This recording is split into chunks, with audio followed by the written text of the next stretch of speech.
Welcome to DRM News Global, and today we're diving into some pretty heavy stuff, frankly. Yeah, definitely. You probably know Joe Gatto from Impractical Jokers. I mean, who doesn't, right? Yeah, he's pretty Yeah. recognizable. But recently there have been, well, a lot of headlines about some serious allegations against him, and we wanted to take a closer look at all of that, go beyond just those quick snippets you see online. For sure. We've been going through a bunch of news articles and reports that detail all of this, the allegations themselves, and of course how Mr. Gatto has responded, the whole thing. Right. So we really want to try and break down the whole timeline here and all the different viewpoints that have been presented. Absolutely. That's what we're here to do at DRM News Global. Lay it all out there, and then you can decide how you feel about all of it. Exactly. So let's get started. This whole thing really kicked off on March 20th when a woman posted some TikToks. Now, those videos have been taken down since then, but they definitely got people talking. In these videos, she accused Joe Gatto of sexual assault. And the alleged incident, according to the reports we've seen here at DRM News Global, supposedly happened in Milwaukee just earlier this year in 2023. And the woman said she was 19 at the time. 19. And from what's been reported, she had actually been in contact with Gatto on Instagram before and after one of his shows. Right. And she claims that his messages started to get, and I'm quoting here, a little weird. Oh, wow.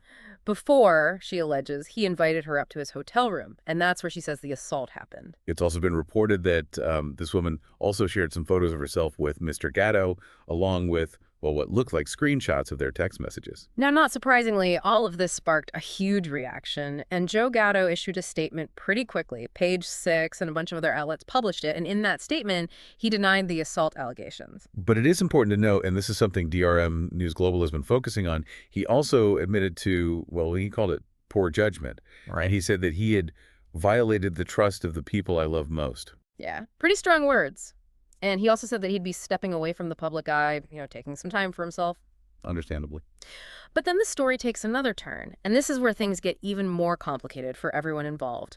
Just days after the first woman came forward, a second woman decided to tell her story too. This time, she spoke with People magazine. And this woman, from what we've gathered here at DRM News Global, she was actually a former employee of Impractical Jokers. Okay, so someone who worked with Gatto. Exactly.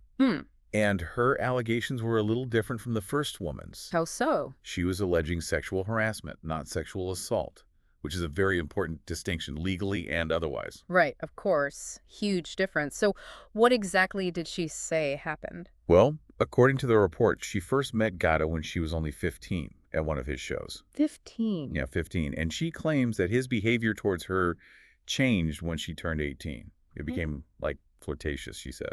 I mean, she was working for him at this point on Impractical Jokers. Yeah. And that's when things allegedly got even more inappropriate. Like, she said Gatto would ask her for back massages at work, even invited her to cuddle with him in his room. Oh. And she also said that he'd constantly ask her about her sex life. Really personal stuff. So in her view, it went beyond just flirting. Definitely. And what did she say happened when she turned down these advances? She said he'd get really rude to her at work if she didn't go along with it. So creating a really difficult situation for her, obviously. Absolutely. And this, what she described as emotional manipulation, apparently went on for 2 years until she finally quit her job. That's a long time to deal with that kind of thing. For sure. Now, when People magazine reached out to Joe Gatto about these new allegations, what was his response? Well, his spokesperson basically pointed back to that first statement he made, the one where he denied the assault but admitted to poor judgment. Interesting. So not a direct response to these specific allegations, but more of a general statement about his past behavior. Pretty much, yeah. So to be clear, what we have here is a denial of the sexual assault allegations from the first woman, but then also this admission from Gatto of poor judgment, which his team then connected to the second woman's allegations of inappropriate behavior. Exactly. And it's really important to emphasize that distinction.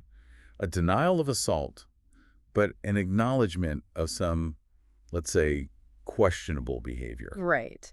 And of course, after all this came out, Gatto made another announcement. He said he was checking himself into an inpatient program. Voluntarily. Yeah. And he also canceled his entire comedy tour, which must have been a tough decision professionally. Definitely. And he thanked his friends, fans, family, everyone who had supported him during this, well, this whole ordeal. Yeah. Now, some of our listeners might not know this, so it's worth mentioning that Gatto actually left Impractical Jokers a while ago, back in late 2021. Right. And this was before any of these allegations were public. Exactly. He'd been on the show for 10 years, so it was a pretty big deal when he left. And at the time, he said he was leaving because of issues in my personal life.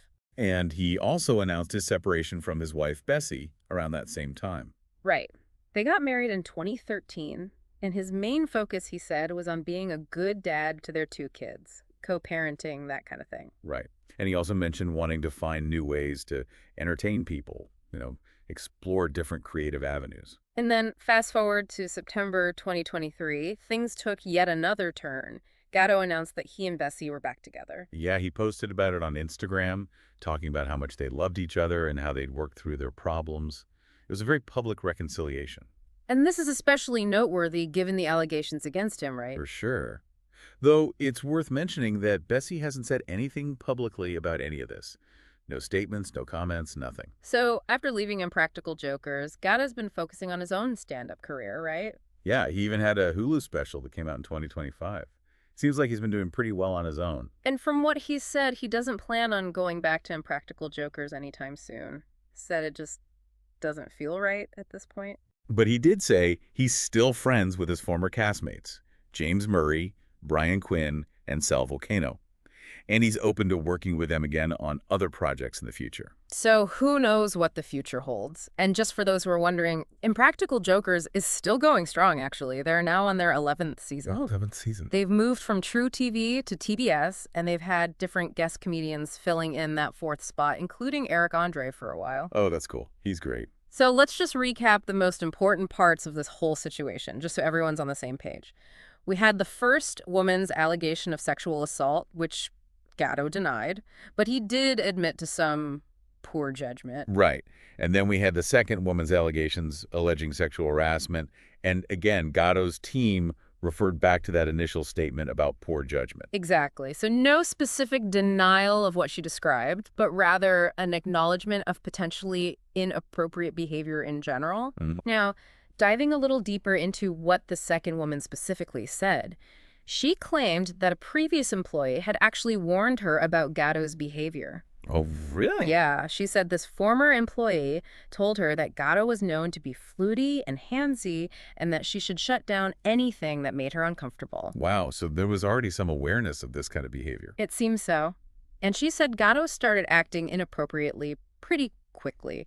She alleges that he would touch her inappropriately, ask for back rubs, even invited her to cuddle in his room. That's so inappropriate. And on top of that, she claimed that he constantly asked her about her sex life, which, is just completely unprofessional. Oh, really? And get this, she even said that Gatto would brag to her about being in an open relationship with his wife, Bessie, something she now believes was a lie, considering they got back together. Oh, wow. And she said that he would send her private messages on social media, calling her hot, and even getting jealous when she posted pictures with her boyfriend. It sounds like there's some real boundary issues there. Definitely. And she said that if she rejected his advances or didn't reciprocate his flirting, he would become rude and cold towards her at work. Creating a really hostile work environment for her, I imagine. Absolutely.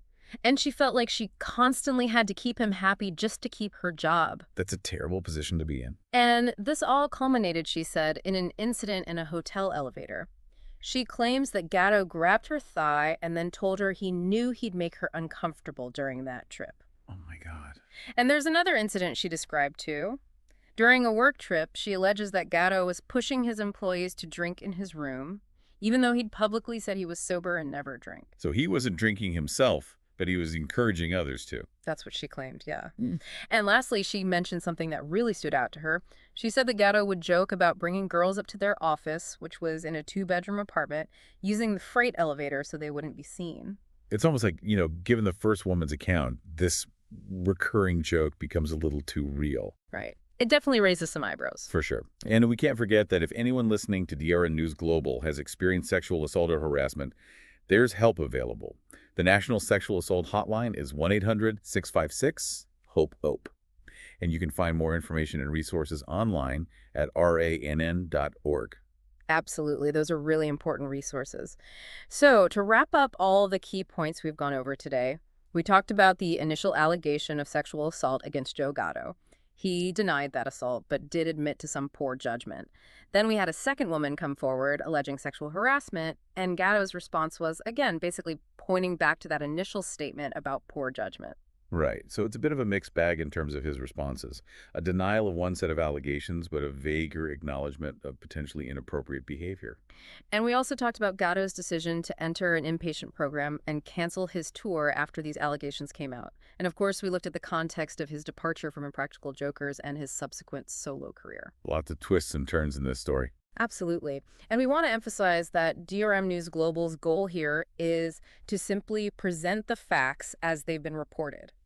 We're not taking any sides or making any judgments about the validity of these allegations. We're just laying out the information so our listeners can form their own opinions. Exactly. And, this whole situation really brings up a bigger question, too. When we have public figures, people we see on TV and think we know, facing such serious and contrasting accounts of their behavior, how do we make sense of it all? How do we navigate these complex stories and form our own judgments? That's a really good question. I think it highlights the importance of considering all perspectives, listening to all sides, and being sensitive to the serious nature of these allegations. Absolutely. Well, that's all the time we have for today on DRM News Global. Thanks for listening. Thanks, everyone.